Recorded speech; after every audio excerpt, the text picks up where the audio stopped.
Hello everyone, welcome to ND Defense Institute Daily Current Affairs. So let us see some of the important current affairs of today. The first one is scheme for promotion of medical devices part. Yes. So the Department of Pharmaceuticals has notified the scheme of promotion of medical devices part.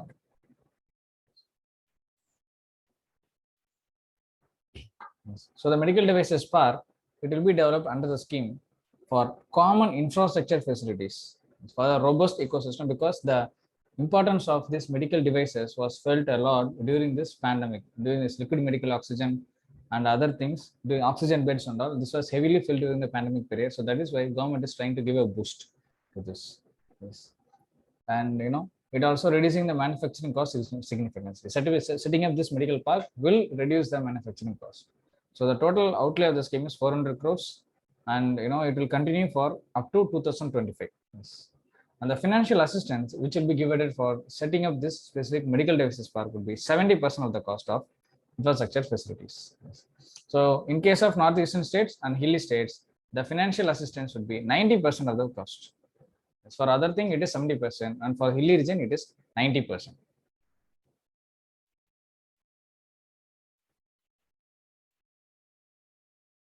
The next one is cryptocurrency. Yes. So recently, the Chinese government, the China Central Bank, said that all the financial transaction involving cryptocurrencies, which is a virtual currency,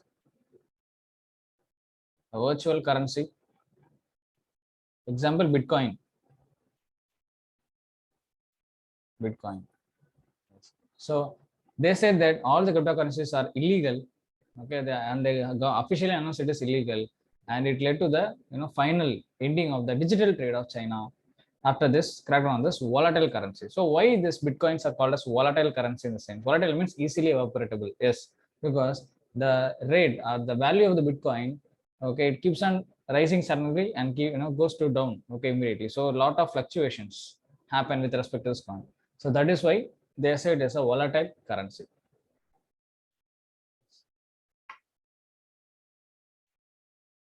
So what the government of the Chinese government say about this specific thing in the sense, as you can see, the global value of cryptocurrencies have massively fluctuated over the past year because of the Chinese regulations. Yes, because mainly the Bitcoin is used as a medium for changing the doing this money laundering.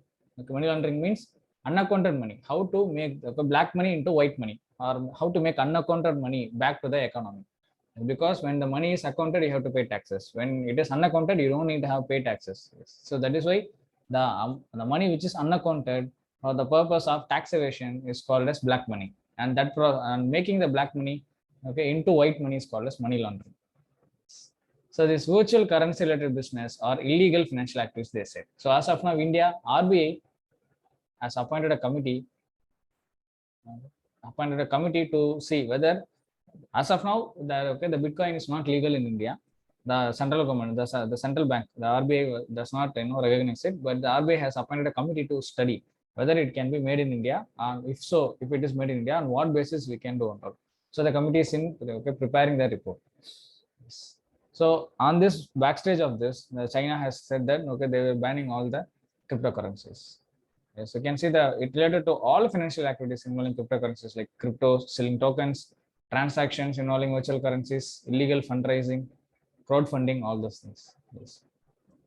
So they have been illegal since 2019, and yes, and it has given a lot of problem to this Bitcoin miners. So the people who are trading in the Bitcoin, who are actively pursuing the Bitcoins are called as Bitcoin miners. Yes.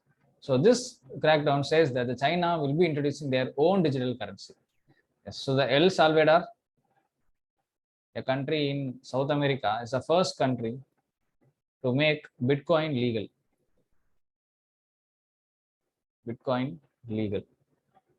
El Salvador. Yes. So on the line itself, the China, maybe they are trying to introduce their own digital currency, which is in the pipeline, which they are planning to do anytime. And the next one is Tusar Silk Yarn Production Center. Yes. So the Khadi and Village Industries Commission, KVIC, which is a statutory body, means it is created by means of a law, a statutory body. They have taken a historic step to set up Odisha's first ever Tusar Silk Yarn production. Yes. Tusar Pattu Nesavu. okay, production center as in Cuttack districts of Odisha. So what is the Tusar silk? So this silk yarn will ensure local availability of Tusar silk yarn production. Yes. So Tusar silk, Kanjipattu, like that, Tusar silk is a famous one. Why? In the sense, it is famous for this coarseness and also porous weave. It gives a rugged and rustic appearance. So it will be of very brittle and it is very coarse. So it is having its own unique characteristics. So that is why this Tusara silk is very famous. Yes, like Kanjipuram silk. Each silk, okay, emerged from different area of the country has some specific unique characteristics. When they say this development has a great significance because 75% of the total Khadik fabric are production in Odisha. And this Odisha is known for its exquisite silk, specifically this Tusar silk variety.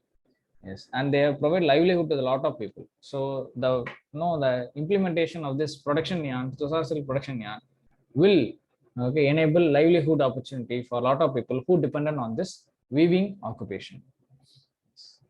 The next is India Maldives relation. So recently, Maldives state company or government-owned company, Fahi Dirhulun Corporation, they have signed an agreement with India's government company, National Building Construction Company (NBCC) and JMC Projects India, a private company limited, to develop nearly 4,000 social housing units in Hulhu Male, Phase 2 island. Yes. So what is that? The Male, yes, the capital city, Male, and the Maldives, they are trying to build a lot of social houses, and they are allowing Indian companies to build that. You can see the Indian state-owned Exim Bank, Export Import Bank, has extended the loan of nearly 228 million for the construction of these houses. And the contracts for engineering, procurement, and construction has been signed between this company, state-owned company, and the NBCC, and also the JMC projects for developing additional 2,000 units. Why is it important in the sense, nearly 40% of the entire population lives in Male, the capital city. Yes, it is a very less populated area. In that, the Male has the highest densely populated region. Yes, and social housing is a very important requirement in addition to housing shortage. Yes, and this is seen as a strategic move because when Male is trying to move towards China, India is grabbing opportunity, and it is considered as a strategic move. Yes, this will strengthen the ties of India and Maldives. So as China is going on with this debt diplomacy, okay, giving lot of loans. So specifically, you can see in Sri Lanka and all, Colombo Port City project, and also this Hambantota port and all, they are going on investing. So this, okay, other than now this Maldives going to China, so this the Maldives are allowing India to come and invest. So it is seen as a strategic move. So what is the contract in terms of bilateral relation? Yes, I told you this is a part of India's developmental assistance project in Maldives. Yes, India is trying to show itself as a soft power, and this is the first step of showing India as a soft power. As you can see, the officially. So this comes in the wake before recently also the company Afghans, okay, they have signed an agreement with Maldives for Greater Male Connectivity Project, okay, which is a 500 million infrastructure project, largest ever by India in the Maldives. Yes. So all of the important infrastructure development has been done by India, and this is a good strategic move by India, and it is an advantage for India. Next is road cave-ins. Yes. So recently in Delhi, the road cave-in has happened. Yes. So suddenly the road will go inside, and the road will sink. Yes.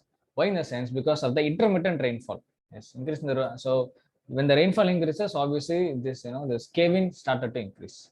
So what is cave-in and what causes this cave-in? As you can see, the cave-ins look like a hole in the ground. Yes, and actually a product of incessant rain. Incessant means intermittent or continuous rain. Yes. The rain lead to overflow at run simple. If there is a road surface, if this is the road surface and the pipelines are going here, when the rain is heavy, the pipeline will be full of water, gushing with water, and there is any leak in the pipeline, the water start to emanate, the water start to seepage.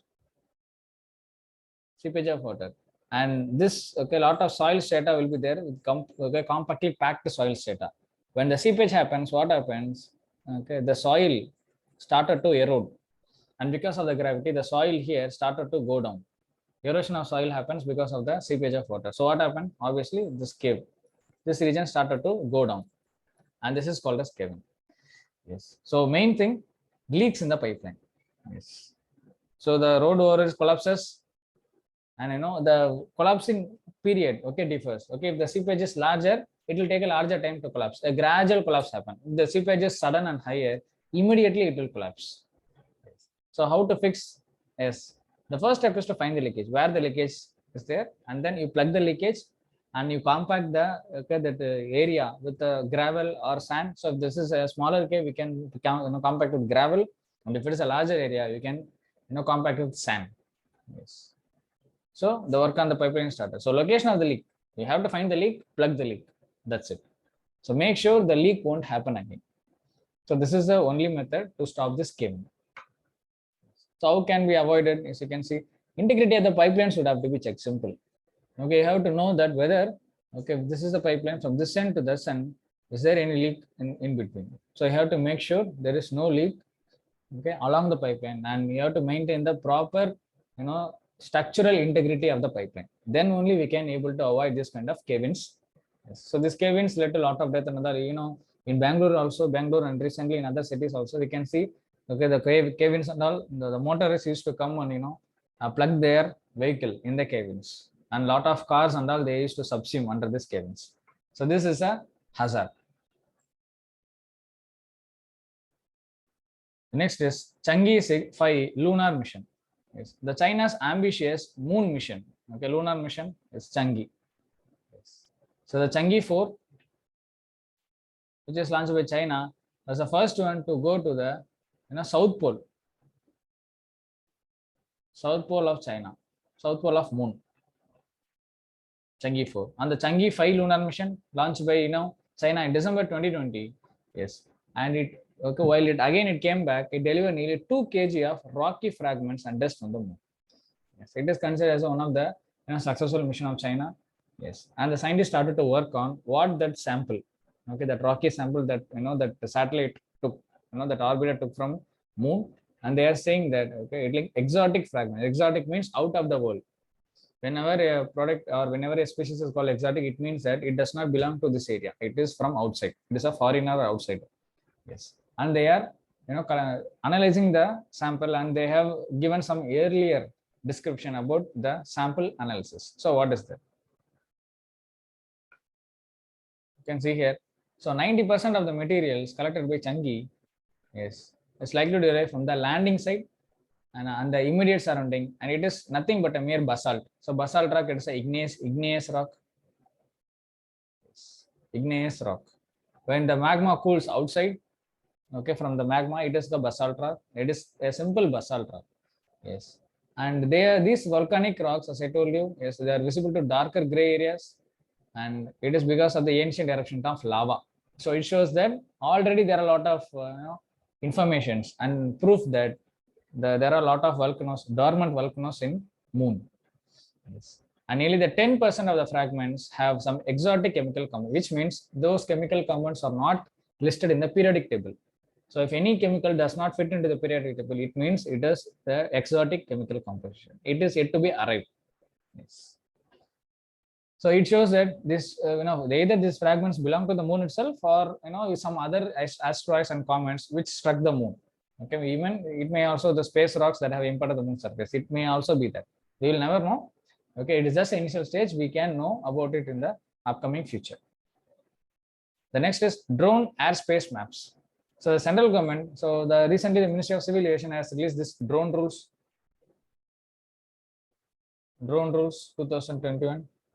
Yes, it has liberalized a lot of rules. There is no need to get any license, okay, for non-commercial use and all.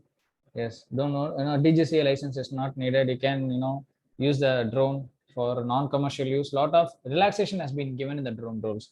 On the wake of it, the central government released the India's airspace map for drone operation. Yes, which means, okay, along the India's airspace area where a drone can be operated, in which area drone use is restricted, and which area the drone rest is completely prohibited, okay, allowed with permission, like that. So this area, this map has been released, and it is available on DGCA, Director General of Civil Aviation Digital Sky Platform. So what the rule says. So what are the features? You can see here. The drone airspace map is interactive map of India and demarcates yellow, red, and green zone. So green, yellow, red, same like a traffic signal. You can see the green zone is airspace up to 400 feet and has not been designated as red or yellow zone. And it is 200 feet above the area between 8 to 12 kilometers from the perimeter of the airport. So this is the airport. So from that, 8 to 12 kilometers. From here, 8 to 12 kilometers from the perimeter of an operational airport, and this area, and from the ground above 400 feet, we can operate. So this is a green zone. So in green zones, no permission is required for operating drones of nearly 500 kg, up to 500 kg and up to 400 feet height. There is no need of any, license or any permission. So the yellow zone is the airspace above 400 feet in the designated green zone. So up to 400 feet, it is green, and above that, above 400 feet, you can see this is yellow zone. Yellow. So yellow zone, yes. For yellow zone, you have to get the permission. You can see the drone operation in the yellow zone require permission from the concerned air traffic control, ATC. ATC authority like Airport Authority of India, Indian Air Force, Navy, Naval Aviation, Hindustan Aeronautical Limited, or whichever authority, which has this air traffic control, we have to get a permission.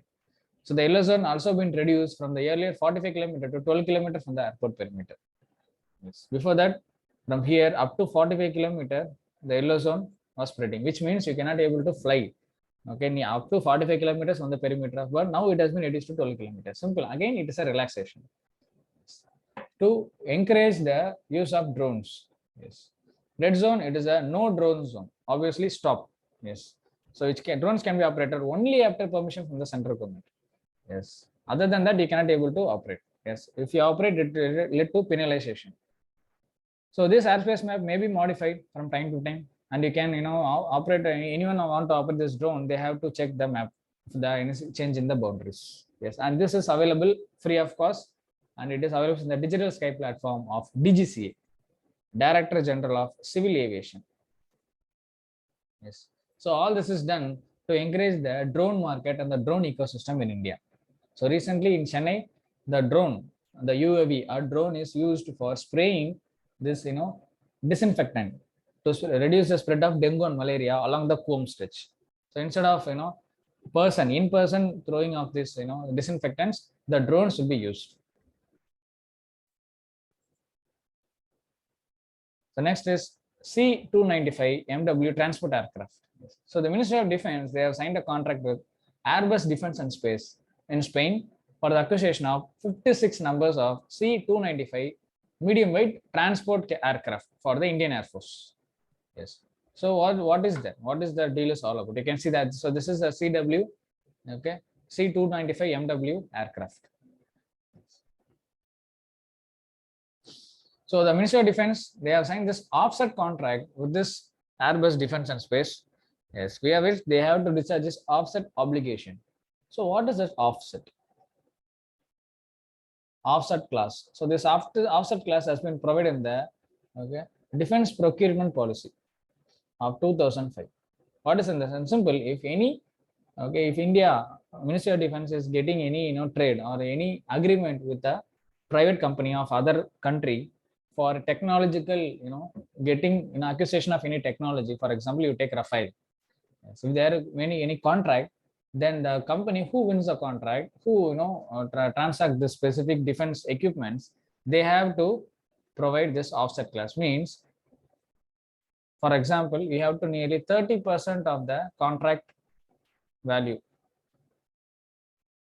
30% of the contract value. Okay, that amount has to be re-established. They have to invest the same amount back in India by technology transfer. Simple.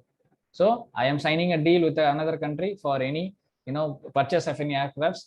So that company, that company from that country Like if the deal is for 20,000 crores, in 20,000 crores, 30,000 crores has to be separately earmarked for their again reinvestment in India. They have to invest the 30% of the contract value again back to India. Thereby, India can get the technology, and also India can get to know the scientific know-how and the other technology, high-end technology transfers in that country. So this is called a software class. So Defense Acquisition Policy (DAP) of 2020 recently said that this offset class is not needed for government to government contract and also IGA, intergovernmental agreement. The Rafale deal to purchase 36 aircraft comes under this IGA, intergovernment agreement. So no need of any offset class. But all the other things, all the other agreements, they have to do this offset class. Yes. So one such offset obligation is direct purchase of eligible products and services from Indian offset partners. So for this, it is Tata. The Tata consortium, it is a Indian offset. So this contract was approved by the Cabinet Committee on Security. This is headed by PM. Prime Minister is the chairman of this committee. And the induction of this will be a significant step toward modernization of transport fleet. So all Rafale and all, it is a attack aircraft, attack and stealth aircraft, but this one is for transport because we need to transport both logistics and the troops from one area to another. And this you can see, it is mainly for transport. And the rear end here, okay, they will simply open the door, and you could have seen in a lot of movies and all. They used to, okay, this parachute jump. This jumpers, troopers, and all, they used to jump here, and you can also transport lot of artilleries and other heavy machineries. Yes, this is specifically for transport of logistic and troops.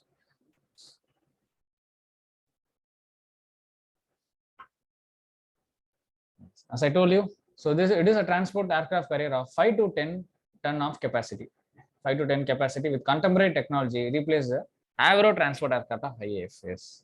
And it is capable of operating in semi-prepared strips, which means no need of Pakka, runaway. It can even operate in the semi-prepared strips. Yes. And it has a rear ramp door for quick reaction of paradropping of troops and cargo. Yes, as I told you, paradropping cargo and all. Yes. And it has also a tactical airlift capability, and it is basically of use in northern and this northeastern sector of Andaman Nicobar Island. So out of 56, 40 aircraft will be manufactured by Tata Consortium itself. Yes. And all 56 aircraft will be installed with indigenous electronic warfare suite. So it adds a strategic capability of Indian Air Force. And the next is spending curbs on ministries. Now, what is that? So recently the Ministry of Finance has said that they have imposed some curb or restriction in the expenditure of certain ministries in the category B. Why? In a sense, because the Indian government is reeling under a lot of this cash crunch. To aid that only, they have said, you can see the government had asked the various ministries and departments in category B, yes, to restrict the overall expenditure, and this has been this restriction has been recently withdrawn. So why change now? You can see the government did not impose any restriction on category A ministry. So these are called as category A. So what is category A? Ministry of Health, Rural Development, Railways, Agriculture, MSME, all these are category A, and the restrictions is not been done here, but the category B, okay, it has been restricted. Yes. So this has been removed now. Yes. You can see the expenditure curve were imposed on demands on appropriation, manium to ministries and departments, okay, like civil aviation, home, labor, mines, least important. So compared, so this is very vital for the survival of economy, and this is less vital, and they are in the category B. And the government has now removed the restrictions on limiting expenditure 20% of the budget estimates. So they said only 20% you have to spend. Yes, and this restriction has been removed, and now we can see a lot of spending for the schemes of all these ministries. So the next one is China's Evergrande crisis. Yes. So the world stock and bond market, they are closely watching this China Evergrande Group, a Chinese private property developer, because they are on the brink of Diwali, missing payments on some of these debts. So what is happening there? Yes. So this Evergrande, yes, so it is also threatened the largest debt default by the company in Asia. Yes, and it can send a lot of ripples in the global economy. Yes, the government is selected to bail out. The bailout means government gives some money to the company to pay its debts, but they are not doing it, but they are trying to do some damage control. So what is this Evergrande? So Evergrande is a heavily indebted private sector Chinese property developer, a real estate developer. Yes, and they have built a lot of homes, but the homes are not being bought by the people. So lot of debt is there. So billions of dollars of debt is there. Into September 23, they have mandated to pay nearly 83.5 in interest alone, 83.5 million interest alone. So if the company will not be given any additional reprieve, okay, they will default. Default means, okay, default. They won't be able to pay back and the company has to be closed. So this will send a lot of negative sign across the world. Yes, and we can see the dip. We can see in future the dip, and it is they are saying it is like a kind of a bearish sentiment, bearish rather than bullish. So that's all about today's current affairs. So let us come up with a more informative and unity current affairs tomorrow. Thank you.